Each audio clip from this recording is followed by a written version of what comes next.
Broadcasting from the business capital of the world, this is the Podcast Business News Network. You've heard, I'm sure, if you ask the right questions, you get the right answer. But that also translates to another area. If you ask the right questions, you get answers that better support you. And that definitely holds true if you're somebody that is a caregiver taking care of somebody. She helps people along the way as a coach. I didn't even know it existed till I met her. And she helps people move their lives forward, but also ask the right questions. Marika Humphreys is our professional of the year and back with us. Welcome. How are you? I am doing great today, Steve. How are you? Terrific. Terrific. And I'm loving what we're going to talk about because not even just in the caregiving arena, but in many other areas, asking the right questions is paramount, right? Oh my gosh. Yes, I was recently reminded of this as well, which is why I brought it up. Yeah, I think we will get an answer for whatever question we're asking. And why that is so important is because it means that we want to be asking good questions. And I think a lot of times our kind of default or just even sort of negative thinking will lead us to asking questions that are not super helpful or that can sort of make us almost feel worse. Give some examples. Yeah, so one of the examples I think, and this is totally normal and very, I think we can do it subconsciously, so it's good to talk about it, but asking ourselves things like, or thinking things like, why does this always happen to me? Or one I used to say, ask myself all the time, all the time, was, why am I so exhausted? And of course, when I ask that, and it may not always come in the form of a question, but mostly we're talking about it in the form of a question. We're asking ourselves, why am I so exhausted? Guess what? I'm going to find all sorts of reasons for why I'm so exhausted. And some of them were absolutely valid, but it wasn't a good question to ask because I'm just going to find reasons to kind of reinforce the reason why I'm just tired. Another one, like, why can't I ever do anything right? Or how come I can't get this done? Or why are they so grumpy? You get the idea. When we ask a question, our brain is going to give us an answer, or the world will give us an answer. We'll look out and see an answer to the question we're asking, because that's how our brain works. Is when questions are a way to focus our brain on finding a solution or finding an answer to that question. So when you realize you're asking yourselves, what the examples I gave are basically what I kind of call negative questions or unhelpful questions, and you're going to find reasons for that. You're going to find answers, but the answers won't be helpful. They'll just show you all the ways that kind of you're in the situation you feel like you're in. So if you can wrap your head around the idea of, if I can ask a better question, I'm actually going to get a better answer. So like, instead of why does this always happen to me, asking what do I have control over here, kind of flips it around from I'm a victim and this always happens to me to, okay, something has happened. What can I do? What do I have the power up to do? And the minute I start thinking about that, I'm going to start solving the problem of, ooh, this is what I can do. This is what I have control over. And it just changes the answers I get. Why am I so exhausted all the time? That was the question I used to ask myself long before I was a coach, when I was working full time, as many people, I'm sure feel the exhaustion of just modern day life. Oh. A better question is, what can I do to support my energy today? That would be a better question, because the minute you ask that, you're going to start thinking, oh, well, I could take a walk. I could do a 10-minute meditation. I could do some deep breathing. I could just take a break for lunch. All the answers start coming in. So yeah, that's just a couple of examples. And it's perfectly normal too if somebody's tired as a caregiver, because it's not just the physical aspect, the emotional toll that it can take on somebody can start weighing you down. Um, and we're wired to be negative. I think from an early age. I mean, think of the 2-year-old just started walking, waddles over to the kitchen table and just reaches for the salt shaker, and mom's like, or dad, hey, no, no, no, no, no, put that down, put that down. Obviously, mom and dad don't want to mess on the table, but there's that little one just got infused with some negativity and just wanted to look at a salt shaker. This is cool. Look at this. So negativity starts, and many of us also like to be the victim. Um, like wallow in wise me, and I get it. I'm not taking that away from anybody in this situation, but if you reframe it and look at it in a positive light, ask for the positive questions, like you're saying, it's many have said that this controls all of this around you. So if you start coming from a more positive mentality, you're going to be living a more positive life, right? Yeah, and we talked about that. I mean, you brought up like many of us like to be the victim, and we talked about that last time. I think it is super important to just validate our feelings. And when we're feeling exhausted, or when we're feeling tired, or when we're feeling defeated, it is important to just recognize, yes, that is where I am, and that's what I'm feeling, and it's valid. It makes sense. Caregiving is hard, and it is emotionally exhausting, it's physically exhausting, it's mentally exhausting. And the second part of that, and is such a great word here, because while you may feel that, then what? I always like to ask the question, then what? Or now what? Or what do you want to do? Again, it's another question. Like, if you're tired, what do you want to do? What do you have control over? Mm. Maybe you have, again, it shifts your focus to working, to kind of problem solving, as opposed to just focus on the problem. And that is where questions can be super powerful. Like, what do I want to do? One great question, and actually somebody asked me of this last week, which is why I kind of got thinking about this again. I've written about this, I've written some articles about this, and I've talked about questions. It's one of the things we use in coaching all the time. Questions can be so powerful. But somebody asked me last week, what's going well? And Hmm. I love that question. That is a great question to just ask yourself. I think you can ask it each day. Like, what went well today? That's a great way to bring up gratitude and kind of realizing, what you're grateful for. But also, just as a reflection, maybe you're struggling with something. Maybe you are struggling with, your loved one who you're caring for, and you're just feeling like, man, this is hard and a lot of things aren't working. When you ask yourself what is working or what's going well, it's kind of the same two versions of the same question, you'll start to realize that there are things that are working. And you may have to get creative to think of those things. But it's important to tell yourself and remind yourself of those, because we are also, like you said, we learn negativity from very early on. We're very quick to overlook our successes and our wins as well. That's kind of another human trait Hmm. that doesn't really help us a lot of times. We just skip over the things that are going well, or the small wins, or the little successes. We tend to not even notice them, and it gives us a sort of a skewed view. So asking yourself what's going well or what is working is a way to recognize and just take a minute to, like, yes, actually, the morning routine is going well. Or when I ask this question, that seems to work and we communicate well. Or when I take a walk, I feel, rejuvenated for a little bit. So that's going well. So that is a great question to ask. Hmm. I love that. I really do, because many of us would say, hey, how's it going? Well, all right. So we got a 50-50 chance.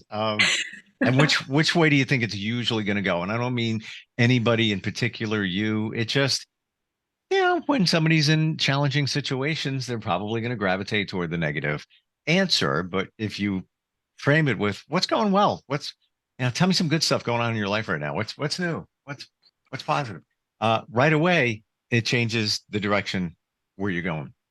Yeah, I love that. I wasn't even thinking about like asking that too of like people in our lives, but it's a great question because the minute you ask that, we start wanting to answer it. So we start thinking of an answer. I mean, that is, again, questions are just so powerful because you can't help but answer them.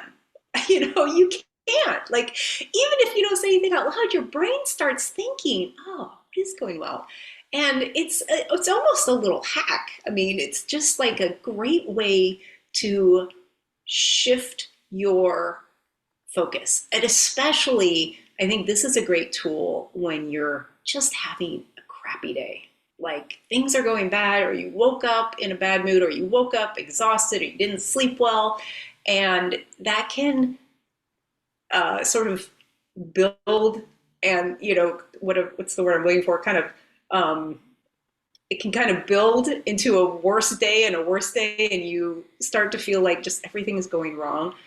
A powerful question in there is a way to sort of break that pattern and interrupt it before you end up having just a terrible day because you start looking for all the bad things that are happening. So Exactly. questions, again, are just a great little hack to do that.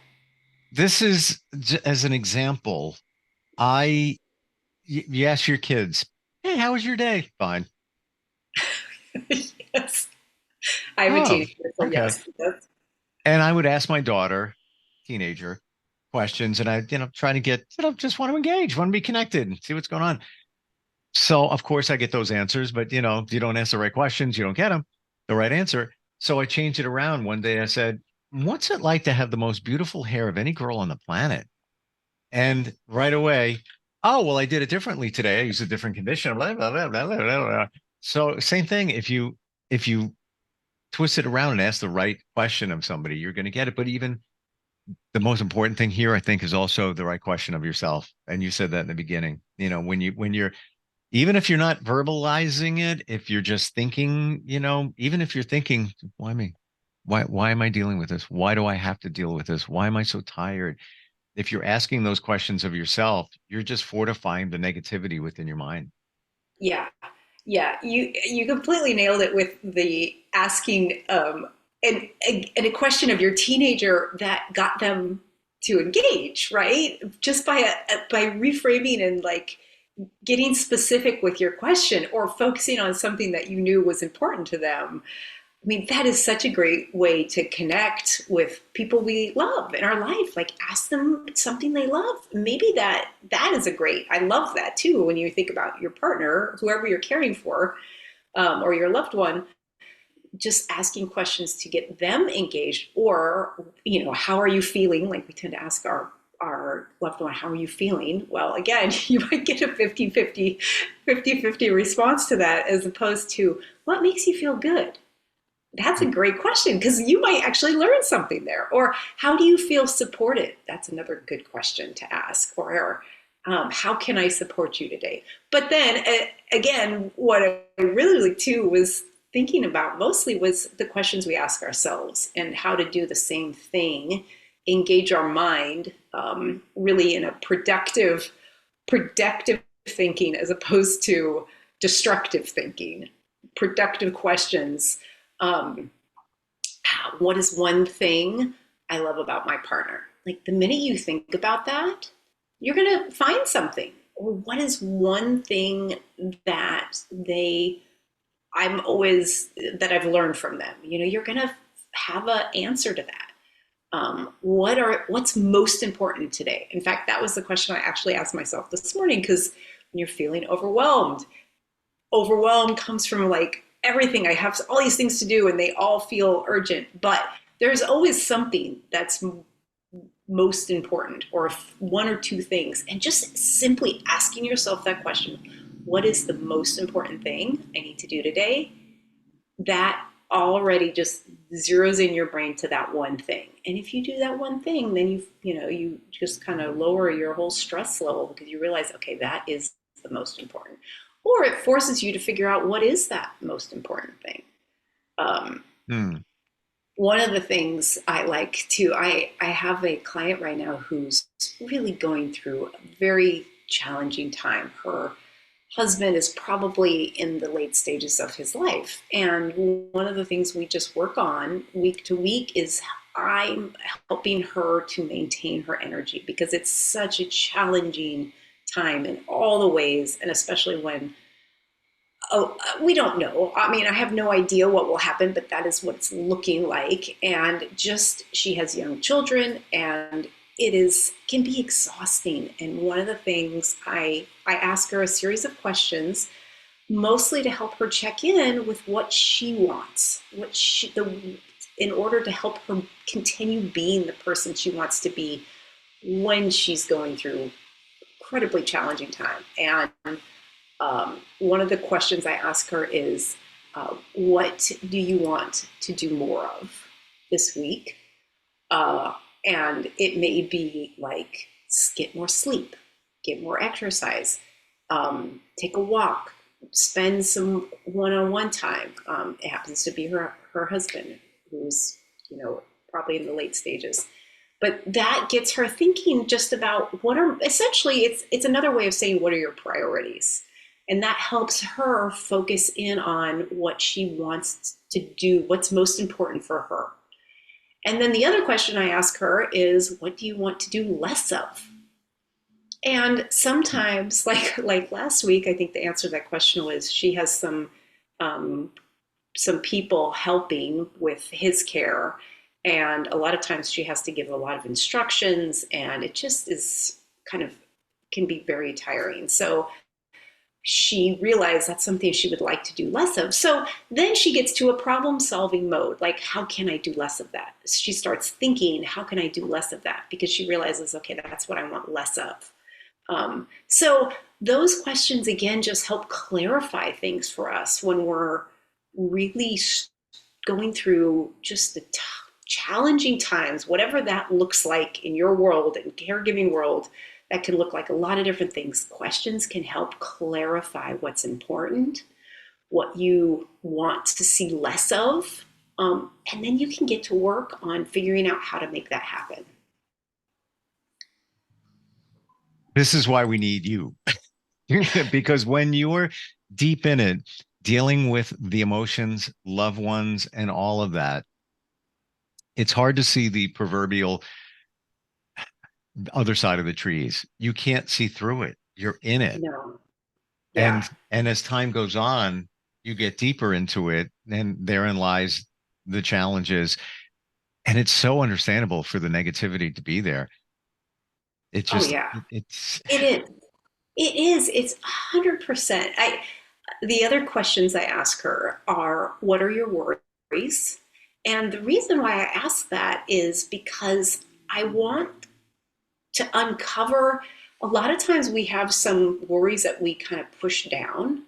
And again, we've talked about how important it is to just acknowledge our thoughts and feelings. So preluding that, like you want to know what your worries are so you can just take a look at them. Like we've talked about how a lot of times the things we worry about never come to be. But sometimes we just don't even want to face the worries. Like we feel like if we just push them down, they won't happen. But what happens is that our subconscious or kind of our part of our brain will just be fixated, or we'll keep thinking about it. And you will end up, for me, it's usually like 2 a.m. I will wake up, and any worries that I have that I haven't really kind of brought to the forefront, they will come out at 2 a.m. For other people, it's just the worries don't go away. So the easiest way to deal with them is to kind of bring them to the surface. I tell people, I always recommend people to just write them down. So at least you know what you're dealing with, and then you can say, okay, now what can I do about this? Or what of these is worth my attention, or what do I have control over? But so that is one question I ask her, what are your worries? Just so that we can talk about it and get it out of her back of her mind and just sometimes clear the air. And sometimes just by examining her worry, we realize it's, she either finds a solution or she realizes it's unlikely or something, it creates a resolution as opposed to just being a worry that's in the back of her mind. And then on the other half of that, the next thing I ask her is, what are you grateful for? And even in this time that she's going through, which is just, again, incredibly tough, there's always something. Actually, there's many things. She happens to have an incredibly supportive family. She has some resources that she's very aware of and grateful for that she has. And the purpose of calling to mind the things that we have in our life that we don't always appreciate, when we think about them and ask ourselves, what are we grateful for right now? We can reappreciate those things all over again. And one of the things I always use as an example, because I live in a medium-sized city, certainly not as big as New York by any means, but there's a fair amount of homelessness in this city, and I see it all the time. And it makes me very appreciative of something that most of us take for granted, which is having a roof over our heads, having a warm place to sleep at night, having running water in a bathroom, like those are things that for most of us, we all have. And yet not everybody does. And when I see that, and the people that don't have that, I'm very thankful. It's one of the things that I don't want to take it for granted. Like, I appreciate that. And, we all have things like that in our life that we can appreciate. Sometimes it's like, you've got two working legs, or heart that keeps beating. There's all sorts of things that we will take for granted instead of as granted. Well, the gratitude thing is so important, and many don't realize that what a difference it makes in your life just by showing the gratitude. But it doesn't happen overnight. It takes time. It's almost as if we're conditioning our minds, but also some believe too that the universe gives you more good things when you show gratitude for the things that you have. Now, that's a belief of Yeah, many. I absolutely, gratitude is something I've really worked on because I felt like I had to force it for a long time. And so I really spent a lot of time working on how to practice gratitude in a way that felt natural, or, as opposed to this is something I should do, but I do think part of why it works is we do recondition. We're always conditioning our mind. If we think about it that way, we're always training our mind in one way or another by the things we repeatedly do, by the things we repeatedly think, by the emotions we repeatedly feel. So if we're doing that on default or subconsciously, when you start to take a look and realize you're still training, it's just you may not be conscious of what you're training yourself. So when you start actively noticing in your life as it is all the things that you have that you can appreciate, that you do, that you are thankful for, you start retraining your mind to always see those things more easily. And I think that's how we also, it does. I think it brings more into your life. And plus, it's just like we like to be around those people. I like to be around people who. I have one friend. She's so great and always works on just saying thank you after we've gotten together and how much she appreciates me. And I think of her all the time, and I try to model that because it's so nice to hear. We want to be around people like that. So 100%. And gravitate away from the people who may not serve and support you, maybe a little more negative than you want them to be, or they're just bad energy. some people are just that, you just sense it, like you don't get a good feeling around them. There's a reason. Listen to what's inside of you. Marika, how do we find you if somebody is responsible for taking care of somebody else, or maybe they know somebody who is? How do they reach out to you? Yeah, my website is the best place to find me, and it's coachmarika.com. So coach and then marika.com. And on there I've written several blog articles, so several articles on just caregiving, focused on caregiving, but I've now switched to doing a podcast. So you've got both my articles on that website as well as the latest podcast episode on there. And it's all focused on caregivers and the challenges that we face. And my underlying message is how you can learn to be more resilient as a caregiver. And that's just not always, I think it's a skill that we have to learn or we can get better at. So yes, coachmarika.com is the best place to find me. And you can also set up a time to meet with me too if you're interested in coaching. Awesome. Marika, by the way, spelled Marika. Love your energy, your positivity. Thank you for being here, and looking forward next time we get together. Sounds good, Steve. Thanks. We're coming right back. Are you looking for even more of the podcasts and hosts that you love? The Podcast Business News Network is proud to announce that you now have even more ways to listen live. Check out the MyTuner Radio, online radio box, and Simple Radio apps on iOS and Android, or find us online. Search for Business News Network on mytuner-radio.com, or search Podcast Business News Network on streama.com and onlineradiobox.com/US. Take your podcast on the go and don't miss a minute of the action.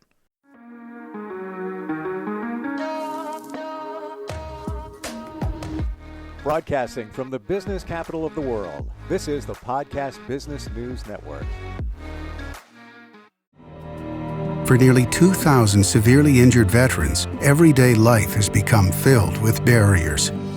Day-to-day simple tasks can become pretty daunting. I have to carry my chair up 2 flights of steps or have somebody do it for me. What scares me the most is just the falling. When I'm struggling with my house, I think, to have that one great barrier just knocked down, it's crucial. Home for Our Troops is a wonderful nonprofit that builds a mortgage-free, fully adaptive, handicap-accessible house. And there's no catch. It'll be our very first home that we've ever owned. This is a game changer. This is where your life begins again.